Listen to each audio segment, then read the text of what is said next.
morning po, Nicole Liala and Chris Chuper. Hindi po ako makapaniwala na yung kachat ko, hindi pala yun yung totoo niyang itsura. Oh. Nakakainis, gumamit lang pala siya ng mga pictures ng iba. Nakakainis kung kailan naman in love ako sa kanya. Wala lang, ano po ba dapat kong gawin? Ang dami na bibiktima sa ganyan. Obviously, kabisyo, hindi siya totoo sa'yo. Tama. So, kung natanong mo sa amin kung anong gagawin mo, napakasimple lang. Itigil mo na yan, di ba? Correct. Huwag ka na mahumaling sa taong yan. Yan ang hirap sa atin, nakakita lang tayo ng picture. Kaya kahit sabihin mo siya yung nasa picture na yan, minsan ka nakakadaya pa rin eh. Correct. Uso na kayo mga filter Tama. na yun. Dati nga ako partner sa sobrang kaka-filter, hindi na ako nakilala ng kamag-anak ko eh. Bakit ganun si Christopher? Parang wala nang ilong. O ay sa camera 360. Hindi nakita yung kilay. Ako, tingnan mo, kamag-anak ko diba? yun, nakachat mo lang eh. Correct! Kasi totoo yan, sobrang uso yung filter na hindi na-defined yung features. Tama! Diba? Na sobrang pinakikinis masyado na hindi nakikita yung linya ng ilong, yung kilay. Wala diba? na eyebars, akala mo correct, Pinay, pero diba, akala mo Koreano pero mukhang Pinay. Mga correct, ganun, nakapalit-palit ang itsura. Hindi ka dapat ma-inlove sa isang taong hindi mo pa naman nakikita. Tama! Nakaka-learn kayo dito, what if, diba, meron akong kakilala na ganyang partner eh. Yung kachat niya nasa ibang bansa. Okay. Ang ginagawa niya, pinapadala niya ng pera. Ganun? Kasi feeling sino niya, ba yan? Makapag-chat nga din ng ganyan. Hindi kaya papatulan? Mga ganyang face? Ayoko na yung matanda na. Ayoko to. Hindi sa madaling salita, nauto siya, padala siya ng pera doon.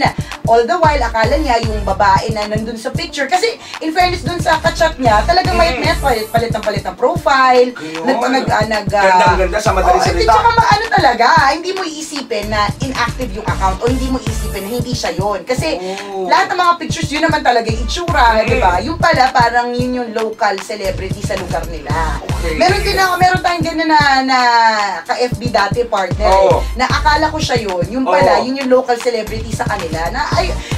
Nalulurky ako sa mga ganun eh. Pero ang galing no, ang galing nga. As in talaga nga, updated yung mga pictures. Oo, na parang akala mo talaga totoo kasi parang very recent. May pinuntang ganitong lugar, di ba? Kumain sa ganitong lugar. So iisipin mo talaga totoo. Kaya, isipin mo yung trabaho nila naman. Kaya nga eh, wala sila ibang gagawin. Hindi man loko ng tao.